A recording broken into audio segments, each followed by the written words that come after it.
Welcome back! Now we briefly mentioned the salesman, so I might as well talk about other characters, or more specifically, Richard. Now, yes, some of you may be wondering why I had him shift to a villain, and that's because originally I had planned to kind of introduce storyline elements a la Linkara at one point, but like I said, that was more at one point because my mindset on it has changed since then. But at the time, I was thinking about the storyline elements, and for that you kind of needed an antagonist, and I was thinking, well, I was coming from with all these ideas. They were mostly tended to be lame ones, like the Lord of Despair and all that. It's just really generic, really crap ideas. And then I was going to go ahead and have this whole Richard sketch anyway, so whether or not the story, the idea came from this, because I always wanted to do this joke of the reason why the guy would add the dragon heart at the end of his name every single time, just because he needed to kind of build himself up a bit.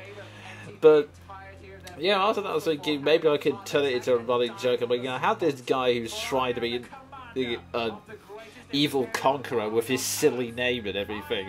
So maybe I should have it run through, and then it suddenly clicked, wait a minute, why not make that the antagonist? That's perfect. The guy that's made it clear is the conqueror and everything. But yeah, one of the funny things that happened, part of the reason why I think the delay was actually a good thing is because, like I said, it allowed me to try and think more about where I wanted to take the show in my own style. And it was then that I decided to kind of drop the whole storyline elements idea. And the reason for that is, well, okay, to put it simply, I don't actually have a problem with the whole storyline and reviews thing. I mean, there have been times when I liked it and I disliked it. I mean, just to take one example, I will always put my foot down and say I really enjoyed the Makakara arc in Kara show atop the fourth wall, but at the same time, the Lord Vice arc was kind of dull and it just got in the way of the review. It more worked against the reviews rather than helped them. That's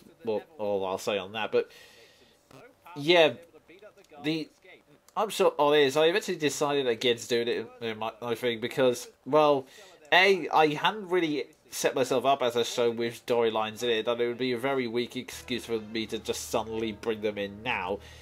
And second of all, there's not that much space in this house. And I have very little effects resources available to me, so it was not be helpful at all for it not be, well, not helpful exactly, but it wouldn't be feasible for me to do this kind of thing. And it's the kind of stuff that can get old really fast. I mean, I can see the pros and cons of it. In fact, I have enjoyed these storylines and reviews when they work.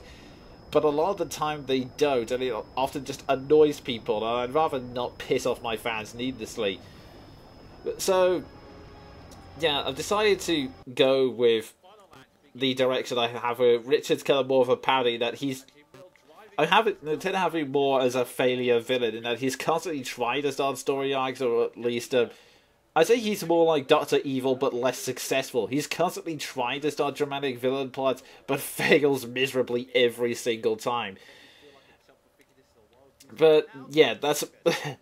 I'll talk more about that later on, but right now, back to the review at hand. Yeah, I should mention, like I said, a lot of the Ogre Battle plot I mentioned is cut, like...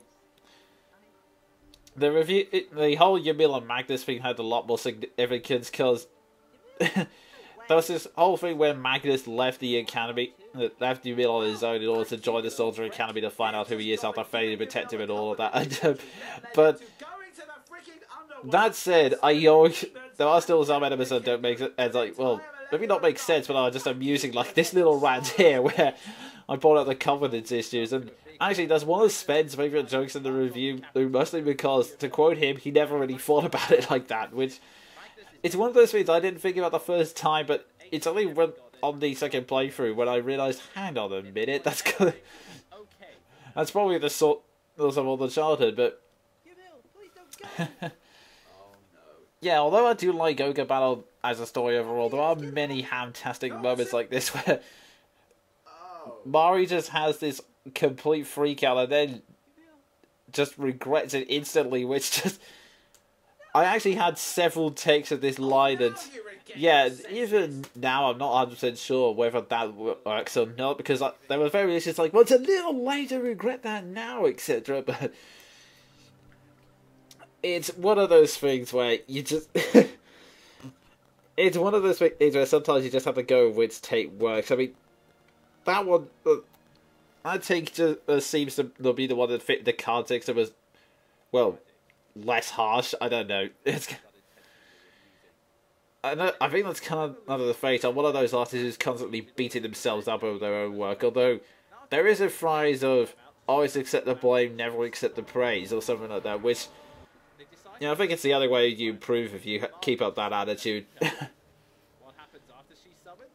But yeah, there is actually a detail like that. Now, you see there the old woman's Ella. There was a whole big significant plot about why she and Danica are important for some... not... why she and Mari, sorry, are important for someone in Danica. There's so many characters in this, it's hard to keep track. But I cut that out. And this one, yeah, I'm sorry, I do not get this at all. Because I think it's basically him going way too far beyond his reach in the whole trying to kill a demigod with a blessing. But yeah, this ran... I scripted it, but there was some bits I cut because it just seemed to go on too long and didn't really have a good ending.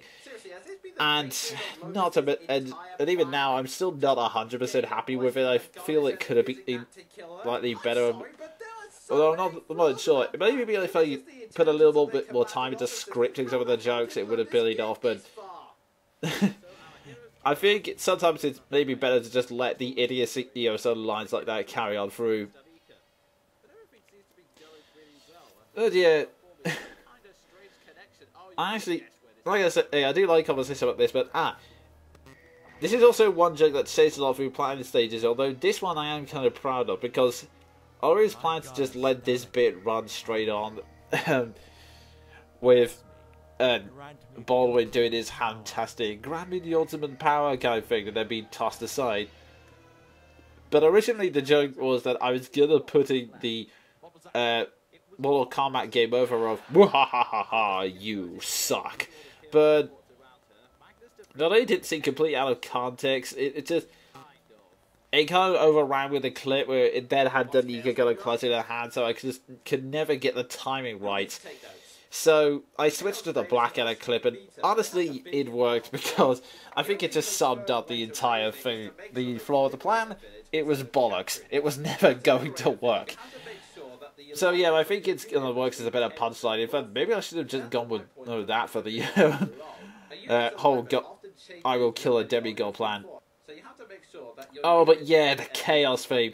It is a ridiculously complicated system. I was also tempted to put a subtitle that said, I only found this out by going through a walkthrough. I mean, they vaguely mention it in the game, but there is no way you'll find this out in your first playthrough. Yeah, the whole thing, that's one of the few times where the humor wasn't exaggerated for the comedy. It really is an utterly ridiculously frustrating system. It's just a really frustrating system, I'll be honest. Words cannot describe it, hence why I just summed it up with that scream. And I added the whole Frederick looking back, like the whole reacting, just because, well, sometimes you have to just go with how a shot looks, and honestly, me just screaming endlessly did not look very well good. But yeah, I should probably explain the ending sequence since that happens now. Originally, like I said, I was going to have storylines originally, so I played it straight. So try to build up Richard as this credible villain who was set out to kill me, etc, etc, etc. Not only was it fantastic and badly written, but it was badly filmed. When I went back and looked at the sequence, you know, when I said refilming one bit because I realised it looked shite, it's this sequence, right? It was this sequence because I had this whole thing of Richard sort of like making a big, long explanation a couple and there was like this split screen shot of this terrible attempt to do a thrust, which would then cut to black and then see me with a sword stick at the side of the wall. It's just terrible. So it was looking at that sequence. I mean, I did include some jokes in it, but not that many, and I kind of realized not only is this not funny, but it's taking way too long. It's badly filmed, and it's just not worth it. So I decided to cut to this bit with Richard having a long monologue. Like I said, I got the asked question whether it's more of a parody, and I guess it's more of a tongue-in-cheek approach. I think, if anything, it's an affectionate parody, because I don't hate the whole storyline and review elements as much as some people do. But